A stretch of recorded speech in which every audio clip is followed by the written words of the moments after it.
Hello everyone, this is Sagar Wag and we are going to study creational design patterns today. I am going to take you through builder design pattern. Why is it a creational design pattern? Because it helps you to build a complex object in a simplified way. We are going to learn this technically, so stay with me till the end of this video. Every design pattern is meant to solve a problem. So which problem does the builder pattern solve? Consider a use case where we want to build a resume, and the resume will have different sections like summary, skills, experience, education, achievements, and aspirations, and maybe more. Now, if we try to build the class for resume, this is how it will look. It will have summary, array of skills, a dictionary for experiences, and so on. So far, this looks very simple. Now let's try to understand how the consumer will create an instance for resume. First step will be to create the object of resume. Second step will create some description which will be of type string and will assign this description to the summary property of resume. Third, we'll now try to create different skills and add it to the resume. Note that as a consumer, we have to understand two things here. First, how to create individual instance of a skill, and second, how to initialize skills property of the resume. Once we do that, then we add a skill to the resume. Similarly, to add an experience, we must understand how to initialize experience property of the resume.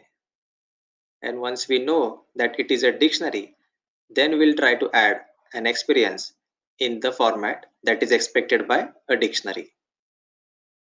Looks like you have already identified the problems in such scenarios where you have to create the instance of a complex entity.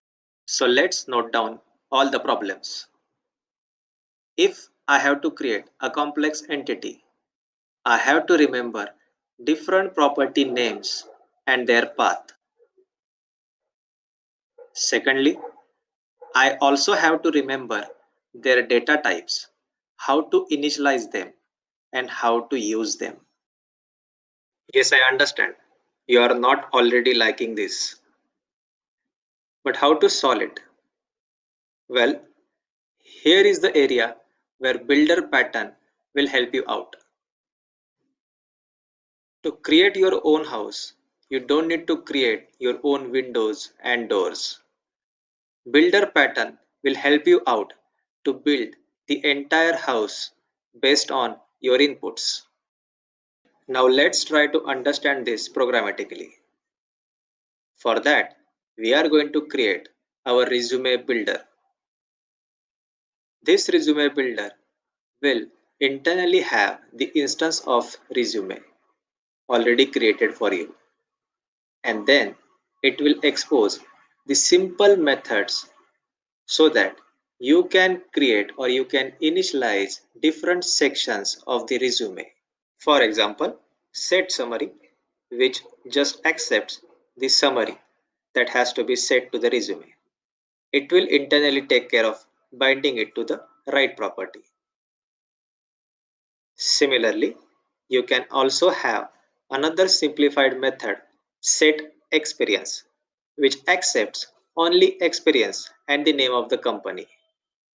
You don't really have to worry about if it is using a dictionary or any other data structure.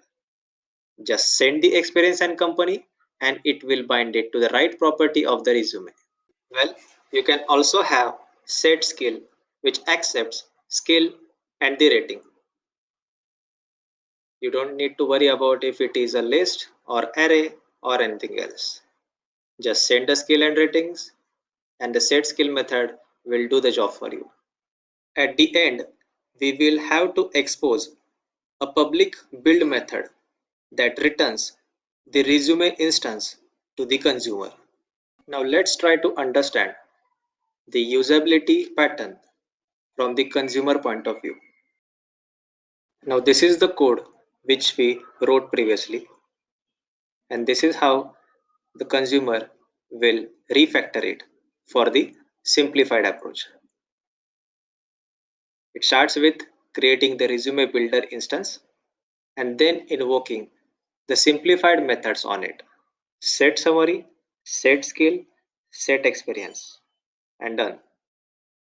To summarize the entire usability pattern, first you have to create a builder. Second, you have to invoke different set operations on it.